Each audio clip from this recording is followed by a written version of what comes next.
Do you believe that Harley Davidson have got your back? Let's get into it. RevelatorAlf.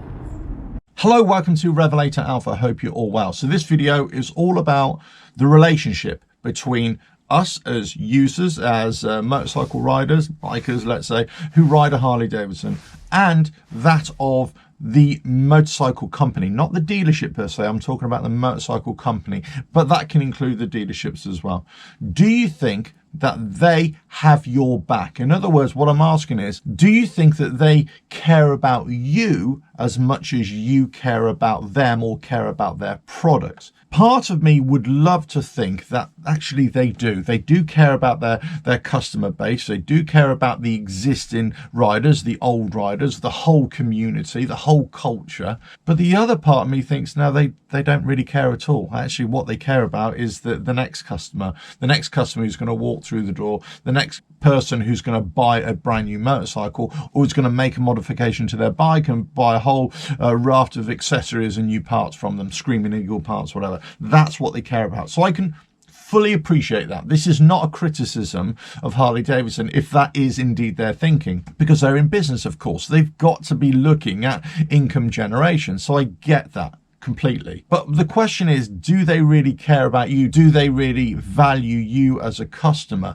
Will they have your back? Will they, protect your interests, let's say? Will they give you a product and actually stand by that product, and regardless of what happens to it within a limited period, let's say the warranty period, they'll always bend over backwards to help you out, get it fixed, address any issues.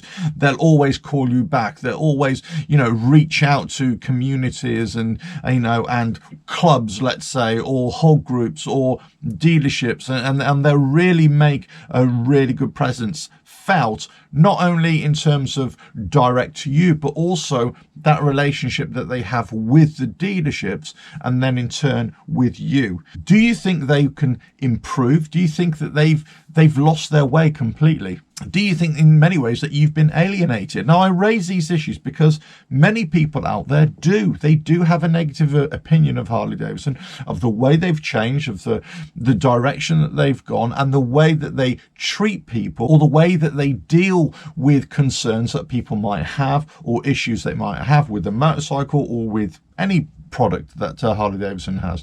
Now, many people have, let's say, an issue with the brand, let's say, as Harley Davidson. Well, I suppose I would have to defend Harley Davidson in this respect, because that's not really their concern, in that you either like the brand or you don't. You either like the way that they do their promotional material or you don't. Now, if you watch my channel, you'll know I regularly criticize Harley Davidson when they bring out a new motorcycle model, and the media that they produce, or the promotional material that they produce, the videos, let's say. And I just think, crikey, it's a little bit old-fashioned now. Let's get with the program. So I get that, and I'm allowed to criticize. I'm allowed to have an opinion, as you are. But I don't think Harley Davidson need to be concerned so much with our feelings towards them, about their media, about their branding, let's say. That's a separate issue. What I'm talking about is really the products that you buy from Harley Davidson, namely motorcycles and parts and accessories, and are you given a good customer service, either from the dealership or from the motorcycle manufacturer as well? Now, when I said before about them reaching out into the community as well, reaching out into the culture, occasionally they'll say this, as I say, oh yeah, we went into so-and-so venue and we did this, and they'll make a video about it. So you think, yeah, okay, how far into the culture have you reached out? Where have you gone? How much time did you spend speaking with people? Or was this a Harley Davidson arranged event that you invited lots of people to? Do you know what I mean? So, people can get skeptical about this whole thing, where they hear that Harley Davidson have gone out into the Harley wilderness, let's say, and asked for feedback, and they've been speaking with bikers. Well, listen, I can speak with one biker or two bikers or a handful of bikers, and they can give me their opinion, but that is not representative of the whole community, let's say, of the whole culture, of of people around the world. it might be representative of those 6 dudes that you just spoke to, but not of everybody else. So, and it also depends on what age group are you talking to. Are you talking about to the old crusties, let's say like me, or even older? Are you talking about 30 to 40-year-olds, 20 to 30? Are you talking teenagers? Let's say, it really depends on, who they're reaching out to, what they think their demographic is going to be. So when they kind of claim that they're, getting in touch with their customer base and they're listening and they're listening to, what we have to say. Well, sometimes I think, well, we've been saying this for a long, long time. Where have you been?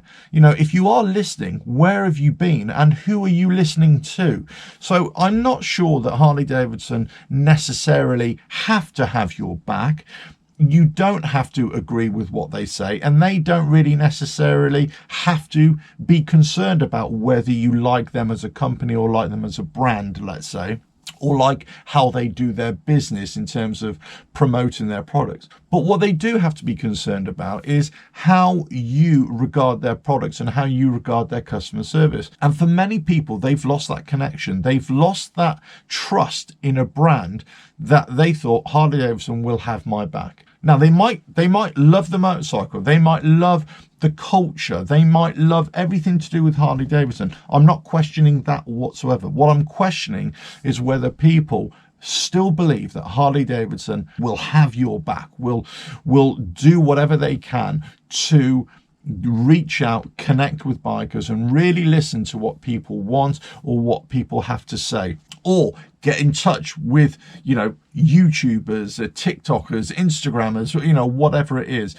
people who are producing content and say, well, actually, what's going on here? What are we missing? That kind of thing. This also talks about dealerships as well. Dealerships reaching out into the community a lot more, getting in touch with people who make content and asking opinions. And I'm not saying that they have to approach us so that we can do content for them. I'm not saying that.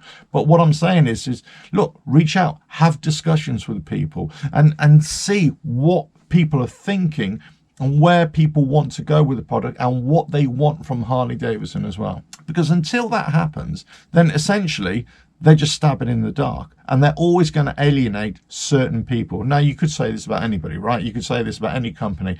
You can't please everybody all the time, but it's about percentages.